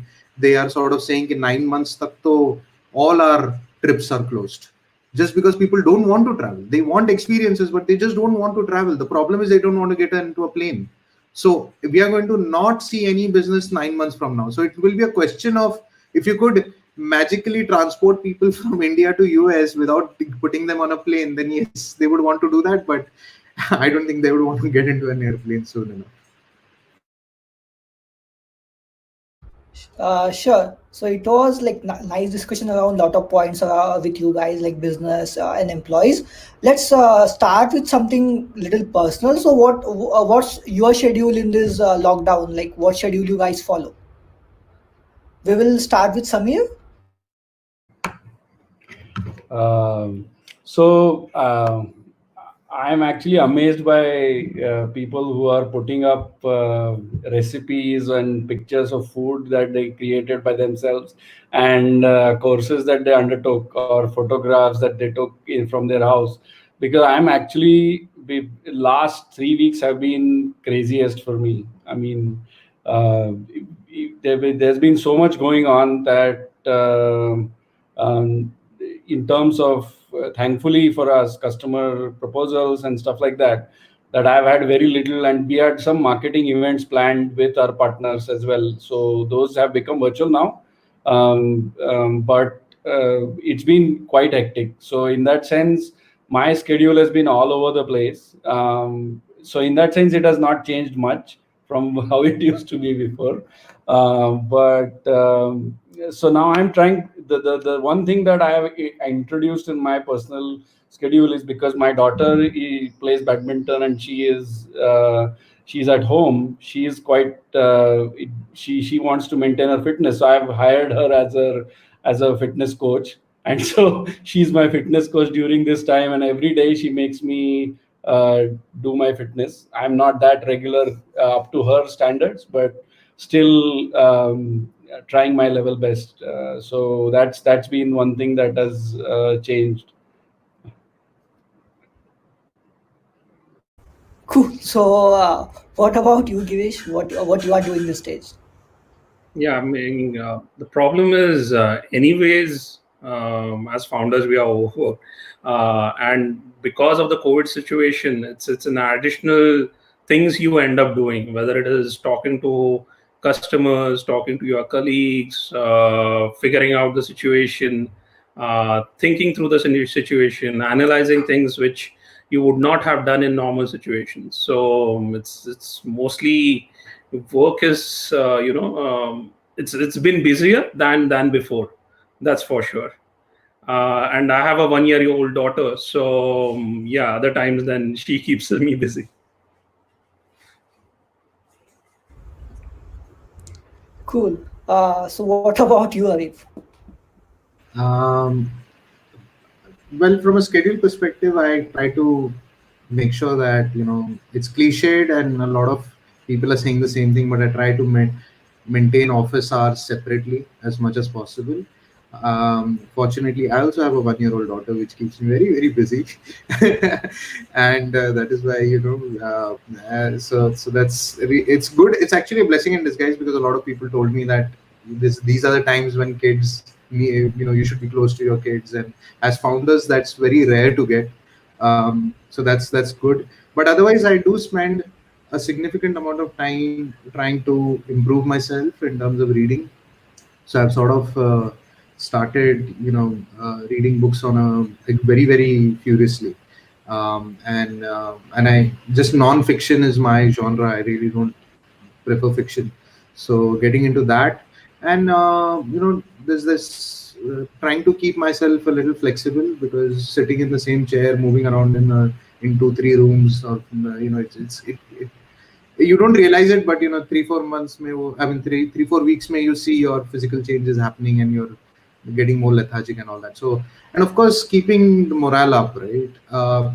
Because many people don't realize this, but team members normally think, अरे founder है तो इसको तो सब पता ही है, right? अभी कैसे करना है, क्या कोविड हुआ तो क्या हुआ यार, मतलब of course गिरीश को तो पता ही है क्या करना है ऐसे टाइम पे, तो founder है ना, tag इसके लिए होना ही चाहिए. So, but that is not true, right? So a lot of time you do end up lonely. You do end up sort of thinking about what you do with the company, about the responsibilities of the team members, vendors, everything. So keeping up morale, so spending time with family is very, very important, and not like venting with them because everybody is edgy, right? If you stay in a 200 square feet room for almost 23 hours a day, you are going to get edgy. So having patience and all that is also very important. So trying to, I spend a lot of my time trying to keep my family laughing, right? Being the butt of their jokes. That's very, very important. So that's where I do spend time. Sure. Yeah, so for me also, similar to the other people here, the schedule has not changed much because it used to be hectic and it's still hectic. But time bounding things definitely helps. So keeping a family time separate than a work time is key. So I try to make sure that by 9 o'clock in the evening we shut down the office work and go back to the families. And I also have a 6 year daughter, so finding a time for her in the pockets of the day definitely helps. So during lunchtime now, it's try to spend some time with her. Definitely that's helping. As Arif was saying, it's now more important to take care of the fitness. So I'm also not a fitness. I'm not in much in fitness, but trying to do regular morning exercises. That's important more nowadays. So yeah. Sure. So one more question about the whole thing. So, what do you guys think about the virtual events?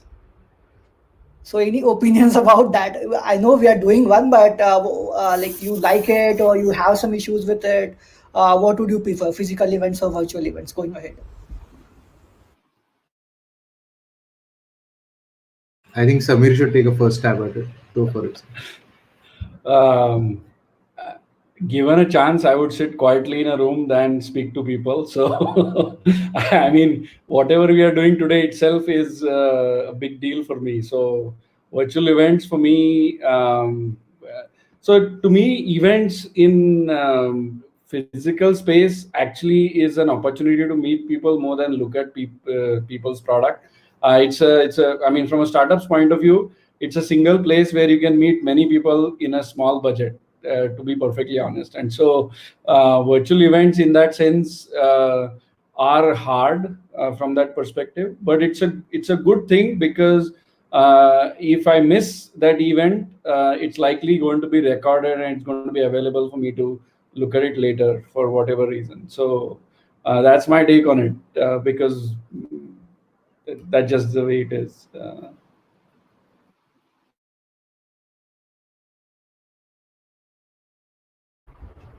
I think So, virtual events are definitely important in these times. They are not going to replace the in-person events whenever they start happening.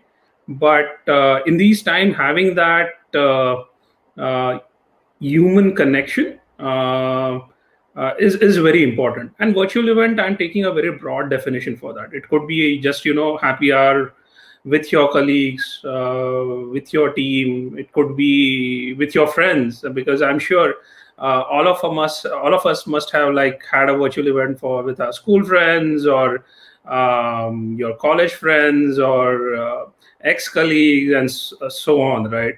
So yeah, meaning if you can't have in person, at least it can be replaced by virtual event to a certain extent. So before somebody else speaks, I just found out today a colleague of mine shared a website that says soundofcolleagues.com, and it's a quite interesting concept. So take a look at it, people. I mean, just very different concept, funny on a lighter note. So for virtual events, I would say that you should be careful, right? In the beginning, when people started working from home, and I'm giving you my example and the people that I've spoken to, people just clamored for them, right? Because घर पे ही थे, there was uncertainty. So anywhere information came from, you would jump on it. And you'd be like, oh, there is a Thai webinar, let's get into it. There is a this seminar, get into it, right? Some VC from some corner of the world is saying something, get into it. I think you should pick what you listen to. I think you should not spend copious amounts of times on these things. I mean, I'm talking in general. I'm not talking about very specific seminars. If they're very pertinent to your job, then yes, do spend time. It's important. You will rarely get a chance to listen to these people, because if you look at the panelists on many webinars and seminars that are going on, many of the conferences that are now become completely virtual. I think React Con for something just went completely virtual for 6 days, right? It would be impossible for anybody else to take part in it in live form, right? So it's very good. Some things are very, very good, but I think you should not really get hooked onto this on continuously, because that mistake is something that I did in the beginning, right? And it was based out of need, that I just want to know more. Maybe these people know more about it. Maybe this set of people, agar is bande ne Ola mein invest kiya hai, to अरे भाई इसको तो पता ही होना चाहिए 6 महीने बाद क्या होने वाला है, right? ऐसा सोच के people get into these webinars. I think that's not the case. People are also just speculating and conjecturing at this point of time. The virus is taking its own course. Stay away from uh, your news, stay away from like my wife has a very good policy. She only listens to news half an hour a day. भले ही फिर तभी कुछ भी आता हो, उसके beyond then she just won't listen to anything because she's like it doesn't matter, right? It really doesn't matter. How is it going to prepare you for anything? But yes, technology seminars, focused webinars are just great. And Samir said the right thing. Most of these are going to get recorded, so don't have the FOMO feeling, the fear of missing out. That if I'm not in it, then arey gaya. If there is something important, attend to that first. My Gmail is literally filled with confirmations of webinars, right? कि अभी 12 से 2 ये है, 2 से 4 ये है, 4 से 6 ये है. But I hardly, I've stopped attending them. I'm focusing on work. I'm focusing on improvement and the early points that I said, right? Do self-improvement, self-help. That is more important. If anything is, one of my colleagues has again a very good policy. He spends only the first 10 minutes on a webinar. अगर value का है तो ठीक है, वरना drop out, right? No harm, no foul, right? Nobody's going to come at you. वरना होता है ना, you're in a session and you see people getting up and leaving empty chairs and walking out and you feel bad. With webinars, unfortunately, that's not the case. So yeah, I think you should be careful about what you do. But these seminars are really good. Yes, so from my point of view, something is better than nothing because the sessions were not happening physically. So it's important to get converted into the online and virtual events. Like AWS Mumbai was postponed and now it's going to happen virtually. So maybe a great way to get news and things about the industry. But completely agree with Arif that it can suck your time like anything. So you have to be very, very particular about what you are attending and why you are attending. Is it in your goal, your career path? So it's important. But conferences and events are part of our life nowadays. So if online is not possible, then obviously, if offline is not possible, online is important to go. So Jayesh, actually, I know I'm not supposed to ask you questions. You're the host, but since it's very pertinent to this discussion, you are very active with conferences. Do you see that this will, at least some part of the conferences will go virtual all the time, or this is just temporary? So I guess it will be temporary mostly because the whole part of the conference is networking. Apart from the talks, the most of the people are interested in networking and getting to know people. And because of that, I don't think so this will last a long. So till the situation gets fine, it's okay. Then afterwards, it will be mostly in-person events, I guess. So for some of the events like the meetups and stuff, so if these events are moving to online, that's good because as an organizer, if I want to organize a meetup each month, so I have to look into venue, I have to look into some lunch or some sort of breakfast sort of sponsorships. But now if I can do this kind of events online, that will be great for that works for the meetups, but not for the major conferences, I guess. Yeah, so I don't think so. The online real events going to be replaced by anything. But this virtual events are also very cheap for from time perspective, cheap from travel perspective, expense perspective. So I envision that there are some tools will come which can somehow link your networking stuff also with the conferences, and maybe some innovation is bound to happen around that. So yeah, there will be hybrid situations definitely. So things are going to go. There are some solutions around that as well. So some of the conferences, what they are doing is they have the app which has a list of all the attendees. You can go through it, and if you found someone aligned with your work or someone you want to discuss with, you can just ping him and then you can discuss on the proprietary service they are using. You can't go beyond that, but if you can get along very well, you can exchange contacts and then you can utilize that contact for your work as well. So this kind of solutions are coming in, and those might change the thing a bit. But still, like, I hope the in-person events get continue as soon as possible because I miss them a lot. You are extremely social, Jayesh. This is What? really impeding. You're extremely social. Lockdown is impeding you a lot.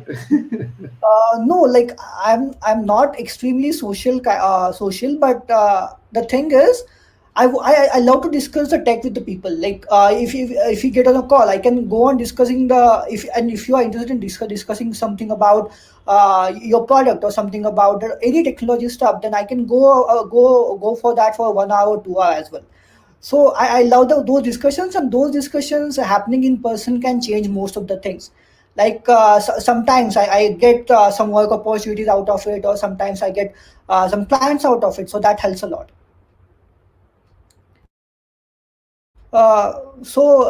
Going with the last question, so what do you guys think are the silver linings out of it? What some book recommendations if you guys have for the audience? So it will be like open question. You can give your final thoughts about the whole thing.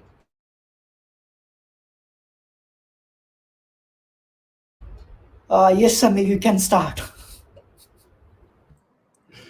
So I'm not a big book reader, so I will skip that part. I'll leave that to the others. The silver lining, as such, is that when I left my job at Persistent 10 years ago, my goal was to make it such that I don't have to be in a physical place necessarily to earn my income. And today that seems to be the reality for many people. So in that sense, that it could be a silver lining for many people, that they can sit anywhere where they may be and still be able to perform their jobs. If you are in that lucky situation, then that's great. That's a silver lining that as I see. I think it will also make people think about what is essentials and what is non-essentials. So it sort of is going back to basics. That what is absolute necessity for me and as an individual, and what is nice to have in our life. It's also made people realize that, I hope, and those are the two things that I see from this cloud business for us. I mean, business will happen eventually. People who are sitting on fence from a business standpoint, they are more inclined towards cloud now because of this, because of this unfortunate situation. But we obviously have to look at the positives while dealing with whatever is happening around us. So this is going to be a lifetime experience, and I hope this never happens and we don't have to experience this again. So whatever learnings which we are going to take in terms of professionally, in terms of personally, they are going to last us long. In terms of business, if you have a long-term view, this is just going to be small bump in the road, and I'm hoping that it is a small bump in the road for all of us, while we prepare for the worst case scenarios. Uh, so another silver lining would be just getting some more time, the time spent on travel, or getting some more time with your family. Um, and I think over the course of this discussion, we spoke about many of the silver linings too. Coming to book recommendations, recently I read Barefoot Coach by Paddy Upton. So he was the sports psychologist for the Indian cricket team. It's a great book, very good insights into which goes into uh, mental strength training and so on. So yeah, it's a great recommendation.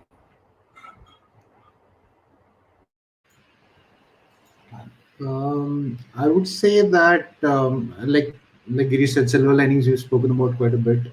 Um, from a book perspective, currently I'm reading a book that was gifted to me by a colleague, which is Meditations by Marcus Aurelius. It's a self-introspection book, very nice. It gives you that strength, and it opens up your horizons quite a bit. So I like business books mostly. So the other thing is I'm rereading Ben Horowitz, The Hard Thing About Hard Things, which is very, very important in this time, I believe. He hits on many cases that we are actually dealing with. And then we've got, I think the other one that I have is, I think, Atomic Habits. Yeah, Atomic Habits was the last one that I read. So mostly books that I would suggest, pick a book for its entertainment value, but also pick it for its educational value. Right. Again, I'm too old right now, I think, because I keep focusing on education more than entertainment. But yeah, see, these are the times when you have when days will go by and you look back and you'll say, "Arey, itna time khali tha, kuch kiya nahi." Right? Because right now there is an all sucking environment, distracting environment around you. In fact, people are building products to distract you, and they have psychologists on board that help you build those products. Right? They are so deeply entrenched. So yeah, think about every activity that you're doing, and I think that the fact that I realize that and I share this information with a lot of mentors, or mentees rather, is the silver lining for me, because it helps me back as well. It's like every time you teach something, you learn more. It's that kind of a thing. So I think that we need to do. Yeah, so from book perspective, I recently read the book Accelerate. So if you are trying to set up any tech company or tech solution, I think that's a nice book to read. From silver lining point of view, I'm being optimistic. I feel that this is a great time to think about what next we can happen, and this is a great time to jump into the bigger opportunities. This is a lifetime opportunities for entrepreneurs to start new, because there will be new problems to solve, which and then everyone on the same plate now. Therefore, everyone to start something new. So a great time to think about the new problems and solve them. Cool. So Anurag will continue with some of the questions from the audience. Okay, so we have some burning questions. I think people have been waiting for a long time. So I'll start with one which was the earliest. So I think we have touched upon it a bit, but we would like to get your opinion on how the traditional organizations are going to look towards the remote work in general. So startups have already are known to you could say promote remote work, but with this entire COVID situation, will other organizations as well take this into account?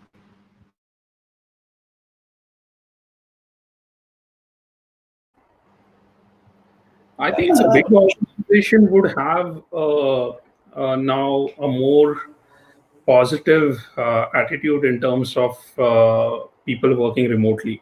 When it comes to startups, I think they are already doing it. But there is this old school thinking that you need people to be right in front of your eyes to really understand, meaning really thinking that, okay, some work is happening. So, and it's just old ways of doing things. So this is a lockdown is a good exercise to change those habits, to change that mindset.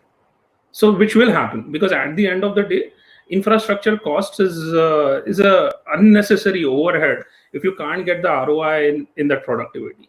And then companies will realize that at the end of the day, the productivity matters, and not just enforcing anybody to sit in an office for fixed number of hours.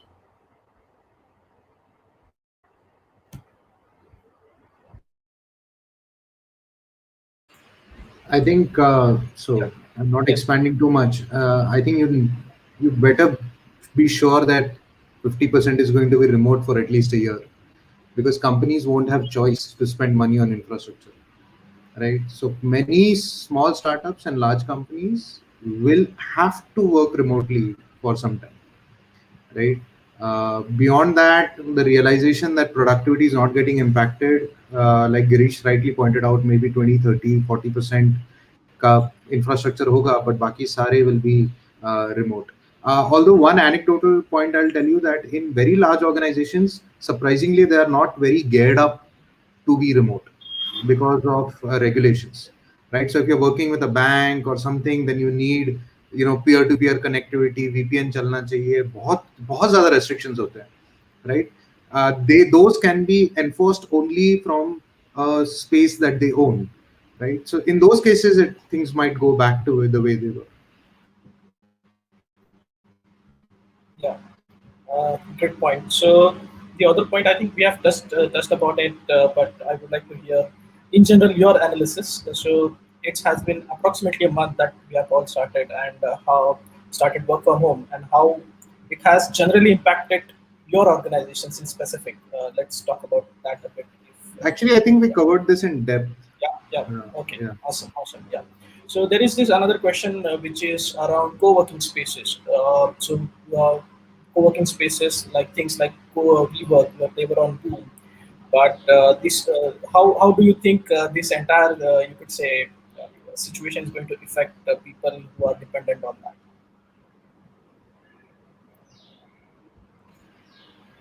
Are you talking about IT companies or IT parts of co-working or co-working in general? Both co-working as a business, and if co-workings cannot sustain, will that have any impact on the companies? If anybody else has an opinion. Yeah, so I have an opinion on that because we are using co-working space.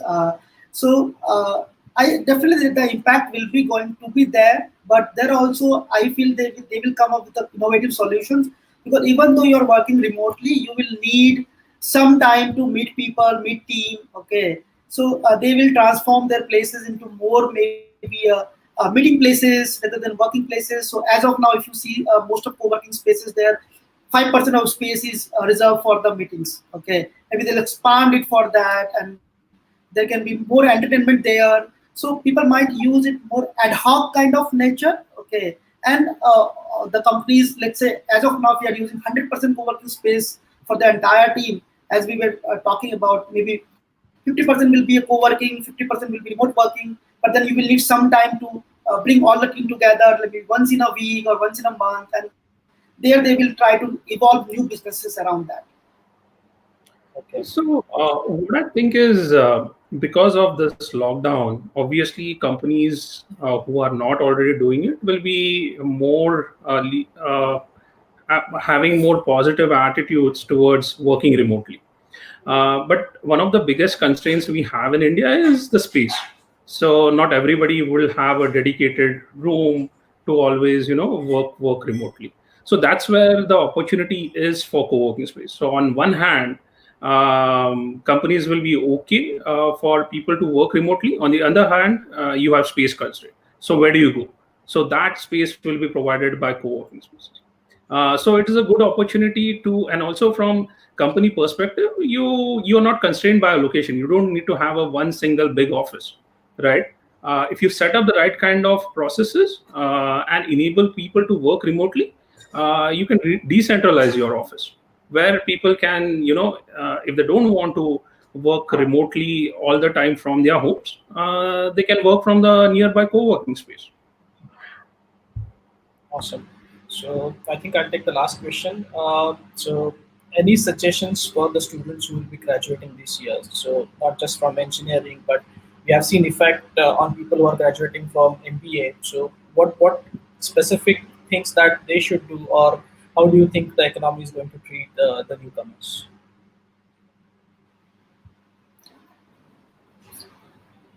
So maybe I will just take the point here. So as I was telling before, it might be slightly harder than get the job. Okay, but as a student, just coming out from the college or something, if you can show your authority. Okay, if you can put things on the web, can show your authority on Stack Overflow, GitHub, those kind of things definitely going to help you to get the job very fast. So go more on practical approaches than theoretical will be my advice. Yeah, I would say the same thing. I in fact would go back to what Amit was saying, right? That for students especially, they need to show their they are subject matter experts by putting out open source projects. I think also the competition will be a lot more, because remember, a lot of companies might go under consolidation will also happen. People are uh, forecasting that there'll be consolidation across every sector, right? Because now is not the time to compete with each other, it's time to work together, right? So that means competition will also rise. And as a student, what I would recommend to do is, again, capitalize on the current opportunity where a lot of courses are free, right? From uh, programming to product management to project management to whatever. Just do them. Don't worry about the certification part. Don't worry about that bit, because like Girish was saying earlier, right? um, Founders take interviews and they determine people's potential and abilities while the interview is happening, not on paper, not on how many things are happening, right? We have rejected extremely good candidates who come from top tier colleges but are not able to articulate their ideas in an interview, right? And of course, interview ka wahi hota hai na, ki you have 30 minutes or 60 minutes to judge a person. It's unfortunate, but that's the way it is. You can't really give a chance to everybody. So you have to prepare yourself for those 60 minutes. And by that, set up a good background, like Amit said, Stack Overflow, GitHub for technology professionals, for HR and others, start speaking at events, right? I'm seeing a lot of people now speaking continuously at these webinars, right? So it could be a community based thing, it could be your neighborhood thing or whatever. And Jayesh is a leader in this, right?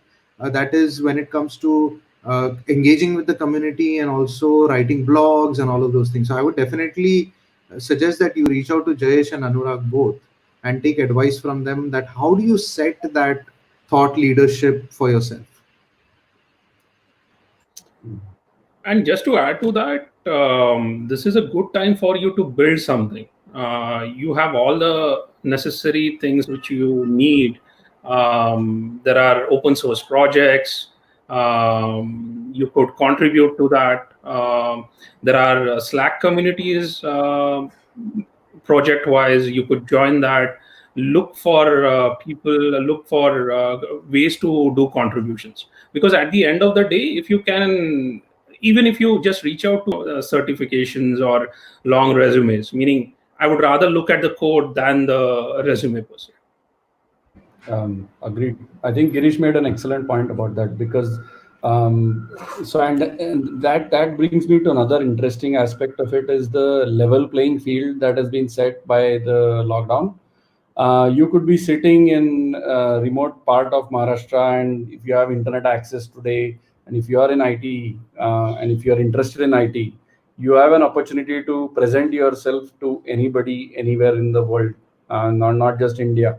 I mean, so really, it's up to you to sort of take advantage of that and do present yourself as the best case. The points that Arif and Amit mentioned are obviously applicable.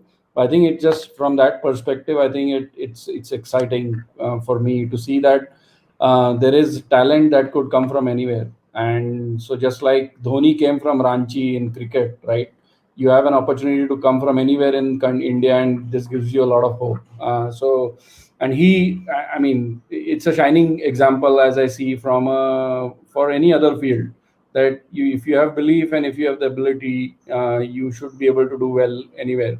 That's one part. The other part that I see is that people who had plans of going for studies abroad, we will retain some talent within India, because for at least a year and a half, or 2 years, you will see people cannot travel, because students coming in from China or any other foreign country, there will be resistance by every country in the world today to allow foreign students to be there. It's not a good thing for those students who had plans and who are thinking about going there. But there is obviously the flip side of it, is that maybe startups in India have access to more talent who can build things within India. So I think that's the other aspect that I'm very excited about and hopeful about. So Excellent. So I would say that concludes our today's session. Thank you everyone for joining us, and it was a great talk. So over to you, Jesh. So thank you, Samir, Girish, Amit, Arif, for giving your time. So it was like really good discussion around lot of points, and it was helpful for people as well, that how the job situation is there in the market, and they have cleared all most of their points. So thank you, and let us like tell us your experience as well, how you felt about it, and what things we should do going ahead about the AWS UG Pune, and what events you would like to see.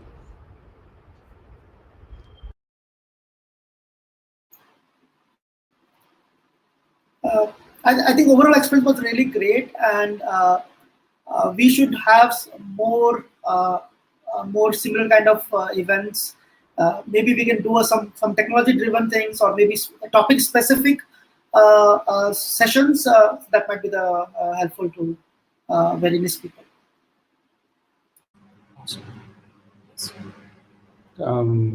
I'll go next. I think it was, I enjoyed it. This is the first time I'm being on such a event. So thank you for giving me the opportunity to interact with all of you guys, and obviously to the audience. And if I'll be more than happy to help if you if I can be of help in any of the events in future as well. Thanks.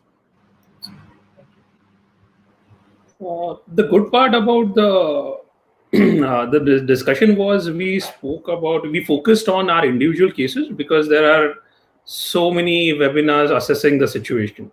And good, Arif brought it up early on our WhatsApp discussion, because at the end of the day, all these webinars are going to sound same after some time, because what all points are going to be there, they will get covered at some point in time. So this was a good way to for the audience to understand how companies are doing it in their specific cases. So I think that was the really good part about this discussion. And thanks for all your effort, Jayesh and Anurag, because there is a lot of background work which needs to be done to put up such discussions and webinars. So before I say anything, and there's a question by Vishal Alat about AWS credits. Yes, there is one by Amazon. I think you should reach out to Anurag or Jayesh. There is in fact a $10,000 plan that is there, but I believe you need to have a sound business before you leverage all that money. Okay. When if you're in early stage, you can utilize the $1,000 credit, which is like founders credit types of thing. So even if you just have your business in an idea form, you can utilize this $1,000. Afterwards, if you have a registered business, you can definitely get $10,000 credit. Okay. So there's good news, Vishal. You should definitely leverage Amazon. Apart from that, great job, Anurag and Jayesh. Like Girish said, a lot of hard work goes into this thought process, engaging with the community, and as I said, Jayesh is a master at that. And thanks for the opportunity for engaging with all of us. I again, like Girish said, the fact that it is our problems we are talking about, we are more confident about saying what it is, and it is how it is. And for the audience, I'd say that don't let this be the end of it. At least my email would be available for anybody who wants to reach out and wants to talk or help. I know people are stuck at home. It's good to talk. It's good to pick up the phone or have a video chat with somebody. It really opens up your mind and relieves you of all the stress that you're going through. And in fact, you can share joy with somebody else, right? So do that.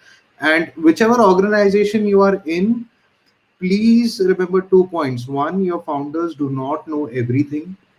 They are also winging it. They are also making sure you survive and they survive.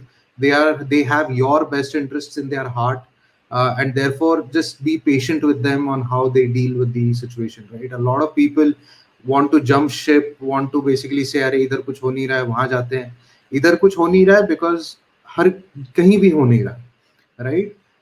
So just be very patient with founders. Just be very patient, because remember, they are in more trouble than anybody else at this point of time, right?